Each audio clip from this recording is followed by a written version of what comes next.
جبو وینا بکار به او بکجی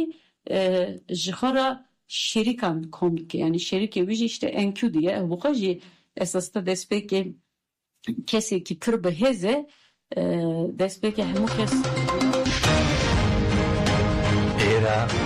radyoyu denci gelen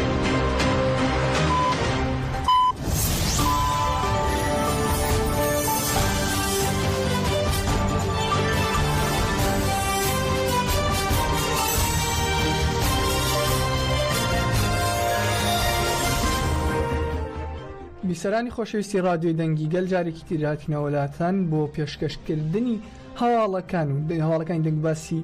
کاتژمێر 2 بە کاتی ئەوروپا کاتژمێر 3 بە کاتی باشووری کوردستان بۆ ئەم گەشتەی هەواڵەکان دەستپێک لە داخوایانی کەجەکەوە سەبارەت بە ئاگرەکانی تورکیا و کوردستان و ڕۆژهەڵاتی کوردستان دەدوێن.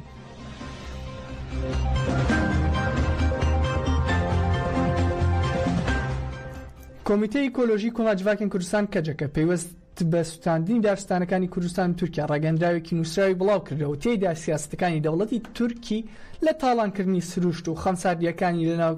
لە نەکوژاندنەوەی ئاگرەکان ڕەخ نەکرد و بەڕێزەوە شەهیدانی ژینگە پارێزی یاد کردەوە و ڕایگەیاند لە ئێستادا لە هەموو کات زیاتر پێویستمان بە تێکۆشانی هاوبەشە. دەقی ڕاگەیاندراوەکەی کەجەکە بەم شێوەیە پێش هەموو شتێک بەڕێزداریەوە یادی ئەم ڕۆڵانی گەل دەکەینەوە کە لە پێناو پاراستنی ژینگەدا گیانی خۆیان کردە قەڵغانێک و گیانی خۆیان بەخشی سەرخۆشی خۆمان لە بنەماڵەکانیان دەکەین لە تورکیا و کوردستان. ئەم ڕۆڵانی گەل کە لە سوتاندنی دارستانەکاندا گیانیان لە دەستدا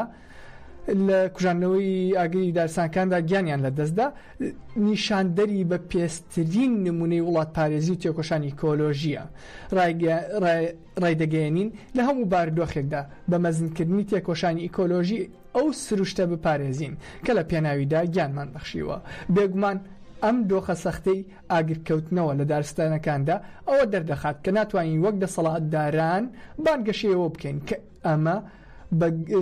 بگەڕێنینەوە بۆ گەرمبوونی هەوا یان نەبوونی هۆشیاری وەک زیانەکانی ئێستا ئەو زیانانی لە ساڵی ڕابردوودا لە ئاگرکەوتنەوەی دارستانەکانی ئامەد و ماردیندا تووشی بوون بەڕوونی بەرپرسیاری دەوڵەت نیشان دەدەن. بۆیە وەک گەلەکەمان لە دوای ئەم ڕووداوانە لە نەڕەزایی خۆیدا دەریخست. کەسی سەرەکی بەرپرسیار لەم دەرئەنجامە سەختانە حکومەتی ئاکەپەیە هەرچەندە خەبات کار گیانی خۆیان بەخت کرد و چوون بۆ کوژانەوەی ئاگرەکە بەڵام کەرسەی پێویستیان پێ نەدرا بۆ ئەنجامدانی ئەو کارە هەلومەرجی کارکردنی سەلامەتیش ئامادە نەکرابوو. بەرپرسانی حکومەت خۆیان لە لێدوانەکانیاندا دانیان بەوە داناوە کە هیچیان لەباری ئاگرەکەەوە نەکردو تەنها سەیری ئاگرەکەیان کردو و هەموو ئەمانە بەرپرسیارەتی حکومەت لەو زیانانەدا ئاشکرا دەکات.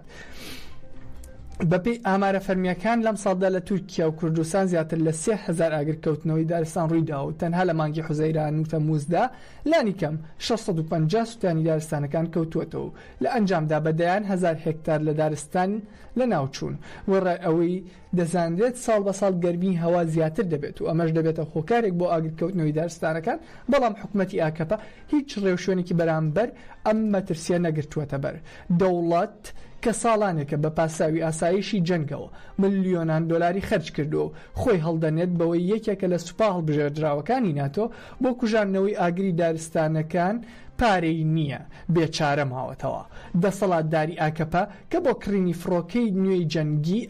ئامادەکاری دەکات و خەرجی سەربازی زیاتر دەکات لە بەرامبەر سوتانی دارستانەکاندا هیچ هەنگاوێکی نەناوە. زۆر گرنگە وەک هەموو ئەو کارە ساتانی کە ئەگەری ڕوودانی هەیە ئەم قوربانیدان و پشتیوانیەی کە گەل لە بەرامبەر ئاگرکەوتنەوەی دارستانەکاندا نیشانی دەدەن ببێتە ڕێخستن و بەدامەزراوەی کردنی هەمیشەیی و درێژخایەن ئەوەی سروشت و ژیان ڕزگار دەکات. ئەو دەوڵەتە نییە کە چاوی لە بەهاکانمان بڕیوە بەڵکو تێکۆشانی هاوبەشمانە. ئەم بەها هاوبەشانە کە لە مێژووە تا ئەمڕۆ گەیشتونەتە دەستمان تەنیا لە ڕێگەی هاوکاری و ڕێکخستنی فراوان و بەدامەزراوی کردنەوە دەتوانرێت بپارێزرێن.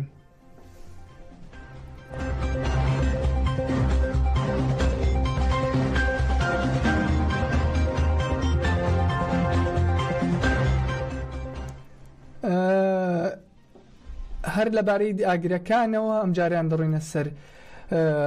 ڕاگەاندراوی کەنەکە لەو بارەیە و بەتایبەت ئاگرەکانی ڕۆژهەڵاتی کوردستان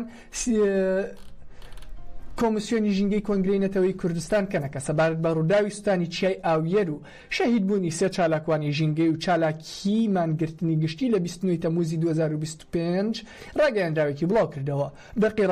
ڕاگەاندراوەکەی کەنەکە بەم شێوەیە بە ناوی کۆمیسیۆنی ژینگەی کەنەکە پرسە و سەرخۆشی خۆمان ئاراستی بنەماڵە و کەسوکاری سێ چالاکوانی ژینگە پارێزی شاری سنە شەهیدان حەمید مورادی، چیاکۆڤ یوسفی نەژاد و خەبات ئەمینی دەکەین کە گیانیان لە پێناو پاراستنی ژینگەی نیشتیمانەکەماندا بەخشی. هەروەها هیوای چاکبوونەوەی خێرا بۆ بیرێندارەکانی دیکە دەخوازین کە لەژێر چاودێری پزیشکیدان. ئەم مرۆڤ فیداکارانە نمونەیەکی بە چاوی هەستکردن بە بەرپرسیارەتی و تێکۆشانی دڵسۆزان لە پێناو ژینگەی کوردستاندان. یاد و ناویان هەمیشە بەرز و ڕێگایان پڕ ڕێبواری بێت. جەخت لەسەر ئەو ڕاستیە دەکەینەوە کە دەسەڵاتی کۆماری ئیسلامی ئێران بە شێوەیەکی سیستماتیک نەک هەر ژینگەی ڕۆژهەڵاتی کوردستانی تاڵان کردووە، بەڵکو هیچ هەوڵێکیشی بۆ پاراستنی نەداوە و بە ئەنقەست کار بۆ وێرانکردنی دەکات. دەستگیرکردنی چالاکوانانی ژینگە و دەرکردنی حکمی زیندان بۆیان و سوستاندنی دارستانەکان و نەبوونی هیچ پلانێک بۆ پاراستنی ژینگە تەنها نیشانی کەم تەرخەمی دەسەڵات نییە، بەڵکو هەوڵێکی ئامانجدارە بۆ لە ناوبردنی سروشتی ڕۆژهەڵاتی کوردستان. ئەمەش لە چوارچێوەی پەیوەندیەکی نایەکسان و نایاساییدایە لە نێوان دەسەڵات و سروشدا کە ژینگەی کردووەتە چەکێک بۆ ڕوبەڕووبوونەوەی گەلی کورد. هەر بۆیە تێکۆشان بۆ پاراستنی ژینگە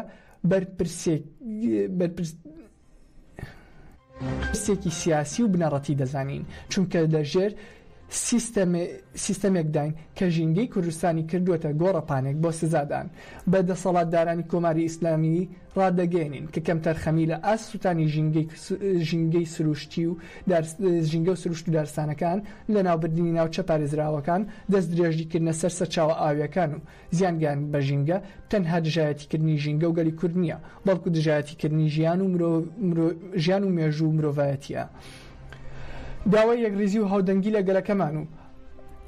هەموو ژینگە دۆستان و مرۆڤ دۆستان دەکەین، پێکەوە فشارێکی نێودەوڵەتی لەسەر کۆماری ئیسلامی دروست بکەین بۆ ئەوەی ڕێگری لە تاڵانکردن و وێرانکردنی ژینگەی ڕۆژهەڵاتی کوردستان بگیرێت لە پێناو پاراستنی سروشت و دابینکردنی ژیانێکی ئازاد بۆ گەلی کوردستان و گەلانی جیهان. ژینگەکەمان نیشتیمانمانە، پاراستنی ئەرکمانە.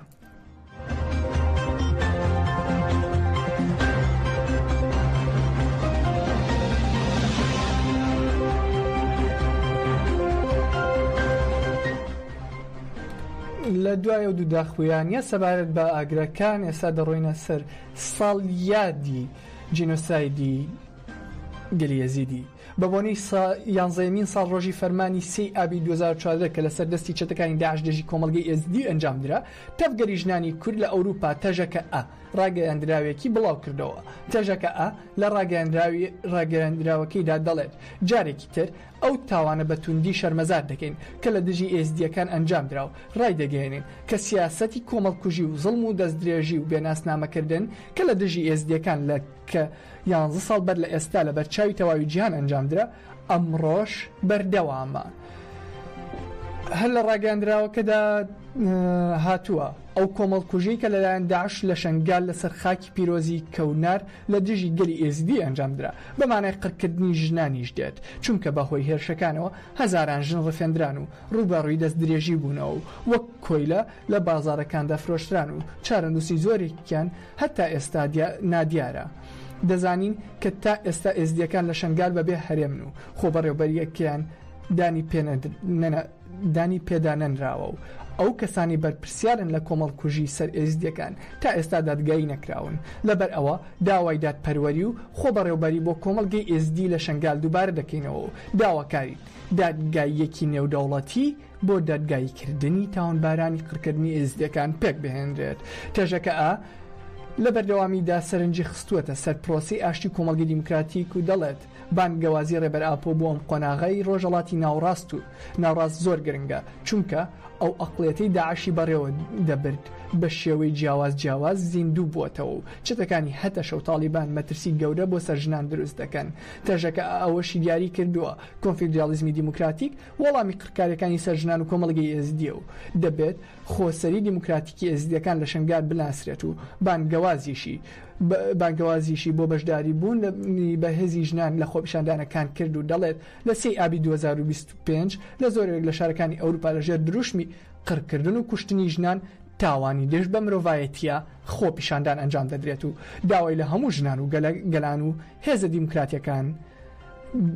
کرد پشتیوانی خۆیان لەو خەباتە بکەن.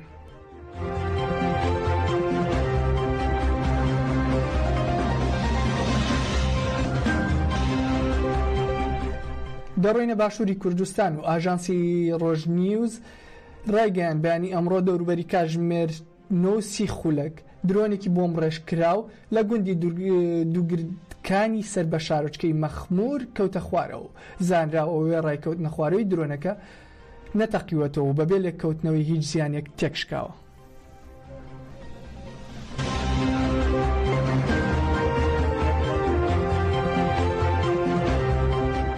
هەر لە باشووری کوردستان دەمێنینەوە دەڕۆینە شاری هەولێر ئاژەزەکانی هەواڵ لە باشووری کوردستان ڕایانگەیان نیوەڕۆی ئەمڕۆ لە شارۆچکەی خەباتی سەر پارێزگای هەولێر لە دژی کەمی خزمەتگوزاری خۆپیشاندان دەستی پێکرد ئاماژە بەوەش دراوە خۆپیشاندەران ڕێگای سەرەکی مووسڵ هەولێریان داخستووە و بەسەدان بار هەڵگر ڕێگایان لێگیراوە هاوکات وەک بەشێک لە باشداربووان دەڵێن دۆخی خزمەتگوزاری لە ناوچەکانیان زۆر خراپە و هیچ خزمەتگوزاریەکیان پێناگا.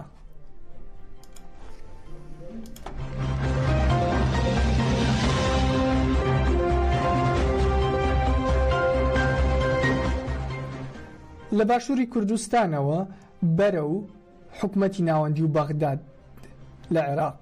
ئەمڕۆ سەرۆکۆماری عێراق و سەرۆکوەزیرانی عێراق کۆبوونەوە نووسینگەی ڕاگەیاندنی سەرۆکوەزیرانی عێراق سەبار بە ناوڕۆکی کۆبوونەوەکە ڕاگەیاندراوێکی بڵاو کردەوە لە ڕاگەیاندراوەکەدا هاتووە محەممەد شیع سوودانی لەگەڵ عەبدولەتیف ڕەشید کۆبووەتەوە و تێیدا باسییان لە بارودۆخی گشتی وڵات و گرنگی پاراستنی سەروەری عێراق و پاڵپشتیکردنی هەوڵەکانی حکومەت بۆ ڕوبەڕووبوونەوەی ئاستەنگە جیاوازەکانی بەردەم ناوچەکە کردەوە بە توندی ڕوبەڕووی ئەو پێشەرکاریانە دەبنەوە کە ئاسایش و سەلامەتی هەوڵاتیان دەکەن ئاماژە بەوەش کراوە لە کۆبوونەوەکەدا پێداچوونەوە بە میکانیزمەکانی هاوکاری نێوان سەرۆکایەتیەکان کرا بۆ پەرەپێدانی کاری دام و دەستگاکانی حکومەت و پێشخستنی کێتە سەرەکیەکان و باشترکردنی ئاستی ژیان و خزمەتگوزاری بۆ هاوڵاتیان ڕوونیشکراوەتەوە باز لە پرسە ئیداری و دارایەکانی نێوان حکومەتی فیدراڵی و حکومەتی هەرێمی کوردستان کرا جەخت لەسەر پێویستی بە دوواداچوونی چارەسەرەکان کرایەوە بە گوێرەی چوارچێوەی دەستوری و یاسایەکانی ئێستا بە شێوەیە کە دادپەروەری کۆمەڵایەتی و گەشەپێدانی بەردەوام بەدەست بهێنێت هەر لە کۆبوونەوەکەدا جەخت لەسەر پێویستیە خستنی هەڵوێست و دیدگاکان لە نێوان سەرجەم هێز و لایەنە نیشتمانیەکان کراوەتەوە و لە پێش هەمویانەوە بەرژەوەندیە باڵەکانی عێراق لە کۆتایی کۆبوونەوەکەدا پێداچوونەوە بە ئامادەکاریە بەردەوامەکان کراوە بۆ ئەنجامدانی هەڵبژاردننی پەرلەمان لە وادەی دیاریکراوی خۆیدا جەخت لەسەر گرنگی بەکارنەهێنانی سەرچاوە مرۆیی و مادیەکانی دەوڵەت بۆ مەبەستی هەڵبژاردن کراوەتەوە.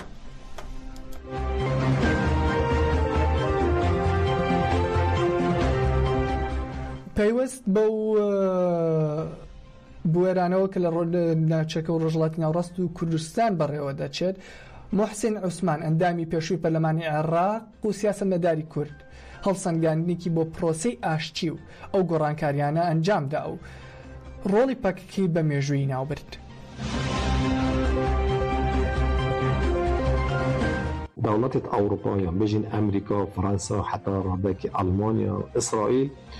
آلیکاریا کردا بکیری دکن اف آلیکاریا آلکی به آلیکاریا کردا دکش آلی بیجی و پککت لیستا رشد ترور دامو برای اف هر دو پیک ولد هات نگود جادن ایدی دانانا چکی یا نیاز پاکیا پککه گود ام چکی خود دانین و پراکتیک بشک رفکش گریلا چکی خودانا اوج نیاز پاکیک بود بو هنده بود دنیای کرد نه عاشق و اوین داره چکینه بلکه کرد چک هل گرفته و برابانیش حبونا خود کریه برگریش حبونا خود کریه برنده اف قناغا که چک دانان دنیای دانو که شر چک رق نمایه دنیا برای شر چک سار چیتن آنشکی شر چک نرم چیتن اوی باندول هر دری هیت خوش حالات نابین جدا مدید سعودی عربی زو خوش اسلام دور اسلام رادیکال ایران لیدان و ایران جی اسلامی که هیدی او کتی کمرا شیعی ایدی او جیش ناوچو او رو چافگانی که هیزد دن اسلام سیاسی تنی ترکیه ماین برند ترکیه جی و راسی زانیتن اگر ترکیه جی خونه گوهردن ده گوران کاریا نگتن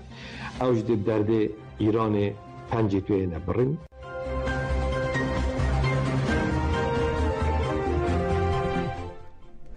دەڕۆینە ڕۆژاوای کوردستان و هێزەکانی ئاسایشی ناوخۆی باکوور ڕۆژهەڵاتی سووریا لەسەر ڕایگەیان لە ئۆپەراسیۆنێکدا لە کانتۆنی ڕەققا نۆچەتی داعشیان دەستگیر کردووە. هێزەکانی ئاسایشی ناوخۆ ئاماژە بەوەش داوە ئەو چەتانی دەستگیر کراون لە ئامادەکاری هێرشدا بوون. هەروەها جەخلەوە کراوەتەوە هێزەکانی ئاسایشی ناوخۆ لە ئۆپەراسیۆنەکانیان بەردەوام دەبن لە دژی شانە نووسوەکانی داعش و بەردەوام دەبن لە تێکۆشان بۆ پاراستنی ئاسایشی هەرێمەکە.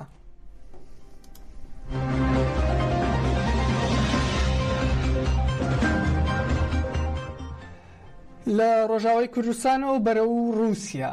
بەرەبیانی ئەمڕۆ بوومە لەرزەیەک بە گوڕی 8.8 پلەی ڕێختەر رووسیا و دوورگەی هۆکای دۆی ژاپۆن و ئەمریکای هەژاند. هەروەها شەپۆلی سۆنامی لە ناوچە کەناراویەکانی دوورگەکانی کۆریلۆی رووسیا و دوورگەی هۆکای دۆی ژاپۆن و ئەمریکا دروست کرد. هەروەها دوای بوومە لەرزەکە فەرمانی چۆڵکردنی کەشتیە بە زەرگانیەکان لە بەندەرەکانی هاوای سەر بە ئەمریکا دەرکرا و هەموو بەندەرەکان بەڕووی هاتنی کەشتی نوێدا داخران و لە ژاپۆنیش داوا لە نزیکەی 2 ملیۆن کەس کراوە ناوچەکانیان چۆڵ بکەن.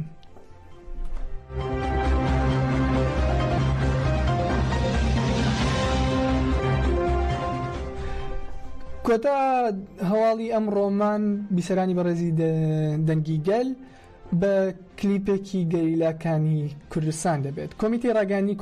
کۆمەڵی ژنانی گەنج لە دووەمین ساڵ ڕۆژی شەهید بوونی شەیدانی پێشەنگی تەفگەری گەنجان پێشەنگ بروسک سارا هۆگر ڕەحاو ڤەژین ژیان کلیپێکی ئامادە کرد و بڵاویان کردەوە. جێگەی ئاماژەیە شەهید بشەنگ بروسک و شەهید سارا هۆگر ڕەحا لە 28 تەموزی 2023دا و شەهید ڤەژین ژیان لە 27 تەموزی 2023دا لە ئەنجامی هێرشی دەوڵەتی تورکی داگیر کرد بەشداری کاروانی نەمرانی شەهیدان بوون.